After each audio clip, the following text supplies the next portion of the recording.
السلام علیکم ورحمۃ اللہ وبرکاتہ۔ الحمد للہ رب العالمین والعاقبۃ للمتقین والصلاة والسلام علی نبینا محمد وعلى آلہ وصحبہ اجمعین، اما بعد۔ قال اللہ تعالی فی القرآن المجید والفرقان الحمید، اعوذ باللہ من الشیطان الرجیم، بسم اللہ الرحمن الرحیم۔ شہر رمضان الذی انزل فیہ القرآن ہدی للناس وبینات من الہدی والفرقان۔ محترم ناظرین، دینی و ملی بھائیوں اور سامعین و سامعات، یہ سلسلے دروس رمضانیہ ہے اور الحمدللہ بالاستمرار جاری و ساری ہے۔ آج یہ چوتھا درس ہوگا، کیونکہ کل کے درس میں 2 درس کو ضم کر دیا گیا تھا۔ چوتھا درس تاکہ رمضان المبارک کے جو ایام ہیں اسی کے ساتھ مرتبط رہیں۔ اس چوتھے درس میں انشاءاللہ تعالی ان چیزوں کا تذکرہ کیا جائے گا جس کا کرنا رمضان المبارک کے مہینے میں مستحب ہوا کرتا ہے، یعنی وہ ایسی چیزیں ہیں جس کا اہتمام ایک مسلمان کو، ایک کلمہ گو اس ماہ مبارک میں کرنا چاہیے۔ انشاءاللہ تعالی انہی چند چیزوں کا ذکر آج کے اس درس میں کیا جائے گا۔ گویا کہ اس درس کا عنوان ہوگا وہ چیزیں جو رمضان المبارک میں جس کا کرنا مسنون و مستحب ہے۔ اس حوالے سے سب سے پہلی چیز میں ذکر کرنا چاہوں گا کہ اللہ کے رسول صلی اللہ علیہ وسلم اس ماہ مبارک میں روزے کی شروعات سے پہلے، طلوع فجر سے پہلے آپ صلی اللہ علیہ وسلم سحری کا اہتمام کرتے تھے۔ سحری کھانا یہ مسنون و مستحب ہے۔ اللہ کے رسول صلی اللہ علیہ وسلم نے اپنی امت کو سحری کے حوالے سے ترغیب دلاتے ہوئے فرمایا، تسحروا فإن فی السحور برکہ، کہ اے میرے امت کے لوگوں، اے لوگوں سحری کیا کرو، فإن فی السحور برکہ، کیونکہ سحری میں برکت ہوا کرتی ہے۔ اب سحری میں برکت کا معنی کیا ہے؟ اس کے حوالے سے شراح ذکر کرتے ہیں کہ سحری میں برکت کا ایک مطلب تو یہ ہے کہ سحری کھانے سے انسان اللہ کے رسول صلی اللہ علیہ وسلم کی سنت کو حاصل کر لیتا ہے، پا لیتا ہے۔ چونکہ اللہ کے رسول صلی اللہ علیہ وسلم ماہ رمضان میں سحری کا اہتمام کرتے تھے۔ اب جب کوئی شخص سحری کا اہتمام کرتا ہے تو گویا کہ اللہ کے رسول صلی اللہ علیہ وسلم کی سنت کو پا لیتا ہے، اور یقینی طور پر نبی کریم صلی اللہ علیہ وسلم کی سنت کی موافقت یہ مطلوب ہے اور یہ عبادت کے درجے میں ہوتی ہے۔ گویا کہ سحری ایک عبادت ہے۔ اللہ کے رسول صلی اللہ علیہ وسلم کی سنت کو ہم اپنانے کے لیے اس عمل کو انجام دیتے ہیں، گویا کہ ہم اللہ کی عبادت کر رہے ہیں۔ یہ سحری برکت کا پہلا معنی ہے۔ اسی طرح سے برکت کا ایک مفہوم یہ بھی ہے کہ اس سحری کے ذریعے سے اہل کتاب کی مخالفت ہوتی ہے، اور ہم مسلمانوں کو اہل کتاب یعنی یہود و نصارہ کی مخالفت کرنے کا حکم دیا گیا ہے۔ اللہ کے رسول صلی اللہ علیہ وسلم کی صحیح حدیث ہے، آپ صلی اللہ علیہ وسلم نے فرمایا، ان فصل ما بین صیامنا و صیام اہل الکتاب اکلۃ السحر، کہ ہم لوگوں کے روزے کے درمیان اور اہل کتاب کے روزوں کے درمیان جو بنیادی طور پر فرق ہے وہ سحری کھانا ہے۔ اہل کتاب بغیر سحری کھائے ہوئے روزہ رکھتے تھے، اور ہم مسلمان جو ہوتے ہیں سحری کر کے روزہ رکھتے ہیں۔ تو اگر آپ سحری کا اہتمام کرتے ہیں تو ایسی صورت میں آپ اہل کتاب کی مخالفت کر رہے ہیں جو شرعن مطلوب ہے کہ آپ اہل کتاب کی مخالفت کریں. ورنہ اگر کوئی شخص بغیر سحری کے، بغیر کسی معقول عذر کے سحری کا اہتمام نہیں کرتا ہے تو ایسی صورت میں ایک تو وہ سنت کی مخالفت کرتا ہے، تو دوسری طرف وہ اہل کتاب کی موافقت کرتا ہے، جبکہ آپ کو شرعی اعتبار سے اہل کتاب کی مخالفت کرنے کا حکم دیا گیا ہے. تیسرا معنی جو برکت کے حوالے سے شراح ذکر کرتے ہیں کہ برکت کا ایک مفہوم یہ ہوتا ہے، اس کا سحری کا ایک فائدہ یہ ہوتا ہے کہ سحری کے ذریعے سے جسم میں طاقت آتی ہے، جسم میں توانائی آتی ہے. انسان اللہ رب العالمین کی اس عبادت کو پوری نشاط اور چستی کے ساتھ اس عمل کو انجام دے سکتا ہے.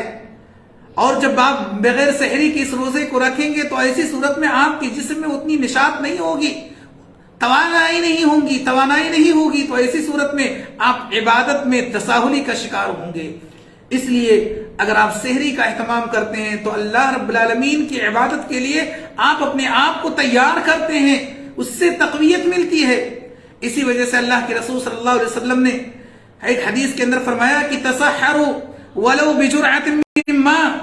آپ صلی اللہ علیہ وسلم نے کہا کہ چاہے ایک چلو پانی ہی سے تم سحری کر لیا کرو، لیکن سحری کر لیا کرو، بغیر سحری کے تم روزہ نہ رکھو. آپ صلی اللہ علیہ وسلم کی یہ تعلیم ہے. اور دوسری حدیث میں آپ صلی اللہ علیہ وسلم نے فرمایا نعم سحور المؤمن التمر، مومن آدمی کا سب سے بہترین سحری کھجور ہے. کھجور یہ مقوی چیز ہوتی ہے، اس کے ذریعے سے جسم میں توانائی اور طاقت آتی ہے. اسی وجہ سے اللہ کے رسول صلی اللہ علیہ وسلم نے سب سے بہترین سحری کھجور کو قرار دیا ہے. ایسے ہی سحری کا چوتھا فائدہ یہ ہوتا ہے کہ جب انسان سحری کے لیے بیدار ہوتا ہے تو ایسی صورت میں اس کو یہ موقع ملتا ہے، اس کے لیے سنہرا موقع ملتا ہے کہ اللہ رب العالمین سے استغفار طلب کر سکے، اللہ رب العالمین کا ذکر و اذکار کرے، استغفار کرے. سحری کے وقت جب بیدار ہوتا ہے، اذان سے پہلے وہ بیدار ہوتا ہے سحری کھانے کے لیے، تو اس کے پاس وقت مل جاتا ہے کہ وہ اللہ رب العالمین کا ذکر و اذکار کرے، اللہ رب العالمین سے استغفار طلب کرے.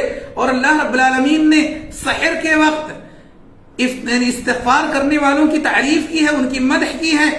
اللہ رب العالمین نے قرآن کریم کے اندر فرمایا وَبِالْأَسْحَارِ هُمْ يَسْتَغْفِرُونَ کہ سحر کے وقت وہ لوگ استغفار کرتے ہیں. اور سحر کے وقت استغفار اسی وقت ممکن ہے جب آپ سحری کا اہتمام کرتے ہیں، کیونکہ عام طور سے سحری اذان سے 10-5 منٹ پہلے فارغ ہو جایا جاتا ہے. تو سب سے پہلا عمل یہ ہونا چاہیے کہ اس ماہ مبارک میں آپ سحری کا اہتمام کیجئے، کیونکہ نبی کریم صلی اللہ علیہ وسلم کی سنت کی موافقت ہوگی، اور ساتھ ہی ساتھ آپ یہ اہل کتاب یا یہود و نصارہ کی آپ مخالفت کریں گے. ایسے ہی دوسری چیز جو ہمیں اور آپ کو اہتمام کرنا چاہیے اس ماہ مبارک میں، ہمیں باجماعت مسجدوں میں جا کر کے تراویح کی نماز ادا کرنی چاہیے. تراویح کی نماز ویسے تو بظاہر آپ کو 1 گھنٹہ یا 1.5 گھنٹہ میں آپ کی یہ عبادت ختم ہو جاتی ہے. تراویح کی نماز 1 گھنٹہ سے لے کر کے 1.5 گھنٹے کے درمیان معاملہ ختم ہو جاتا ہے، اور بعض جگہوں پر اس سے بھی کم وقت لگتا ہے. اس 1 یا 1.5 گھنٹے کی عبادت اتنی عظیم ہے، آپ نصوص سے اس کا اندازہ کیجئے. اللہ کے رسول صلی اللہ علیہ وسلم نے اسی تراویح کی نماز کے حوالے سے آپ صلی اللہ علیہ وسلم نے صحیح حدیث کے اندر ارشاد فرمایا، صحیحین کی روایت ہے، آپ صلی اللہ علیہ وسلم نے فرمایا من قام رمضان ایمانا واحتسابا غفر له ما تقدم من ذنبه. اللہ کے رسول صلی اللہ علیہ وسلم فرماتے ہیں کہ جس نے ایمان کی حالت میں اللہ رب العالمین پر ایمان رکھتے ہوئے اور اللہ رب العالمین کی ذات سے ثواب کی امید رکھتے ہوئے قیام اللیل کیا، تراویح کی نماز باجماعت ادا کی، اس 8 یا 11 رکعت تراویح کی نماز پڑھنے کے عوض میں اللہ رب العالمین اجر یہ دیتا ہے. آپ صلی اللہ علیہ وسلم نے فرمایا غفر له ما تقدم من ذنبه کہ آپ کے جو پچھلے گناہ ہوتے ہیں، سال کے جو 11 مہینے میں آپ نے چھوٹے چھوٹے گناہوں کا ارتکاب کیا ہے، آپ سے جو چوک ہوئی ہے، اس 1 سے 1.5 گھنٹے کی عبادت کے عوض اور اس کے بدلے میں اللہ رب العالمین آپ کے 11 مہینوں کے گناہوں کو معاف کر دیتا ہے.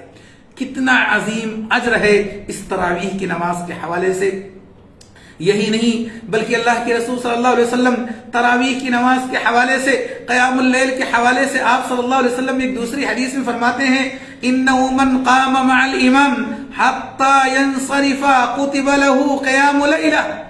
آپ صلی اللہ علیہ وسلم نے فرمایا کہ جس شخص نے امام کے ساتھ قیام اللیل کیا، تراویح کی نماز ادا کی، اور جب تراویح کی نماز سے فارغ ہو کر کے امام کے ساتھ وہ واپس لوٹتا ہے، آپ صلی اللہ علیہ وسلم نے اپنی امت کو بشارت دیتے ہوئے فرمایا کتب لہ قیام لیلہ، تو پوری رات قیام کا ثواب اس کے نام اعمال میں لکھ دیا جاتا ہے۔ اب غور کیجئے، 1 سے 1.5 گھنٹہ کی عبادت کا ثواب یہ ہے کہ آپ کو پوری رات، گویا کہ آپ نے پوری رات اللہ رب العالمین کے لیے قیام اللیل کیا، آپ نے اللہ رب العالمین کے لیے شب بیداری کی، پوری رات عبادت کا ثواب اس 1 یا 1.5 گھنٹے کی عبادت کے عوض میں لکھ دیا جاتا ہے۔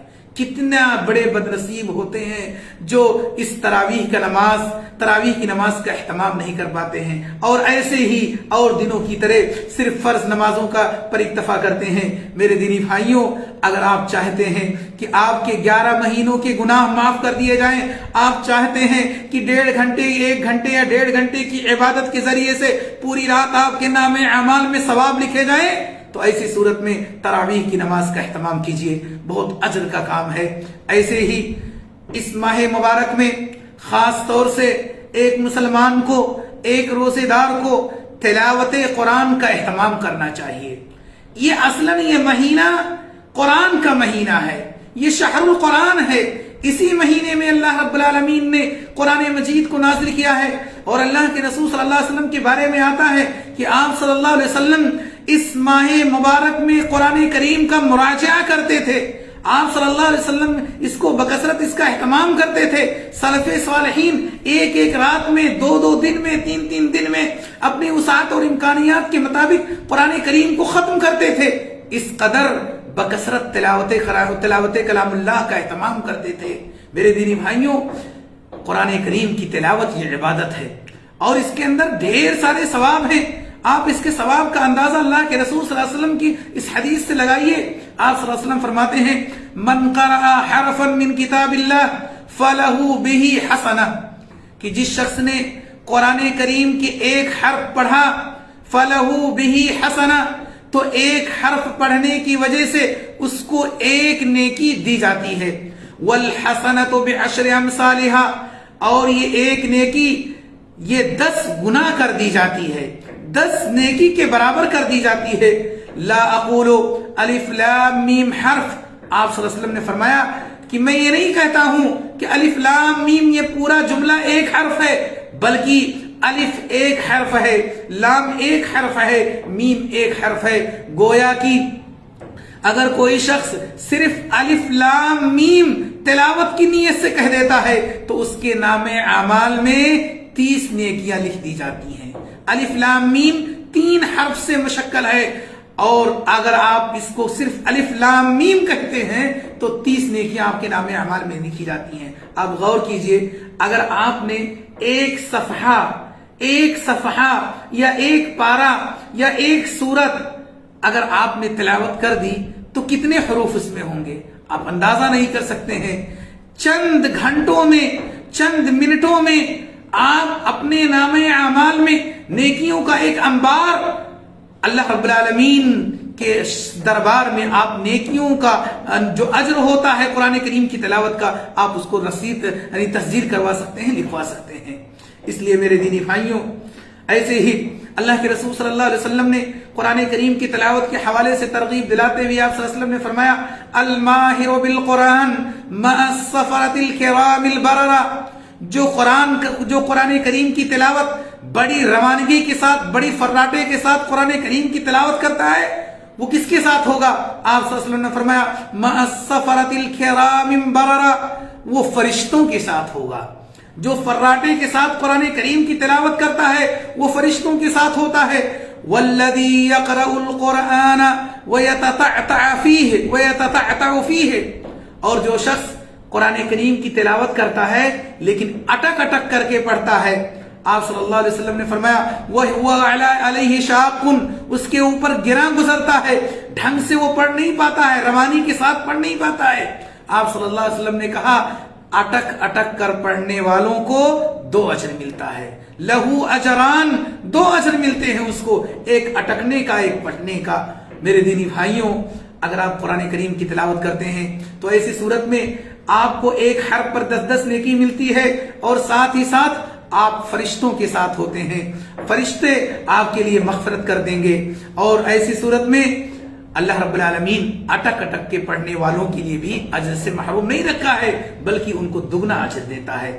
ایسے ہی اس ماہ مبارک میں ایک مسلمان کی کوشش ہونی چاہیے کہ آپ فواحش و منکرات سے اپنے روزوں کو بچائیں، معاصی کے ارتکاب سے اپنے آپ کو دور رکھیں، لغو اور فواحش و منکرات کا ارتکاب نہ کریں، کیونکہ اللہ کے رسول صلی اللہ علیہ وسلم نے اس روزے کو ڈھال کہا ہے۔ اس روزے کے ذریعے سے انسان معاصی سے دور ہو جاتا ہے، گناہوں سے بچ جاتا ہے۔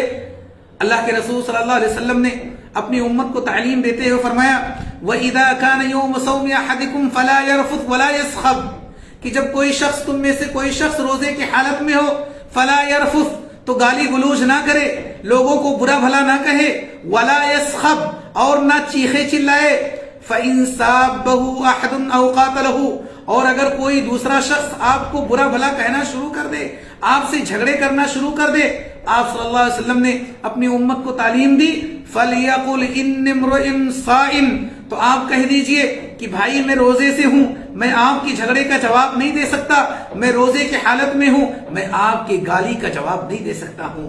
اللہ کے رسول صلی اللہ علیہ وسلم نے اس حدیث کے اندر آپ کو یہ بتلایا ہے کہ آپ اپنے روزوں کا اہتمام کریں، اپنے روزوں کی حفاظت کریں، گالی گلوچ نہ دیں، برا بھلا نہ کہیں، لوگوں پر چیخیں اور چلائیں نہ، اور اگر کوئی شخص آپ سے جھگڑا کرے، برا بھلا کہے، تو آپ اس کا جواب بھی نہ دیجئے، اور آپ کہہ دیجئے میں روزے دار شخص ہوں، میں آپ کی گالی گلوچ کا جواب نہیں دے سکتا ہوں۔ اور ایسے ہی اللہ کے رسول صلی اللہ علیہ وسلم نے ایک دوسری حدیث میں فرمایا من لم يدع قول الزور والعمل به والجهل فليس لله حاجة ان يدع طعامه وشرابه۔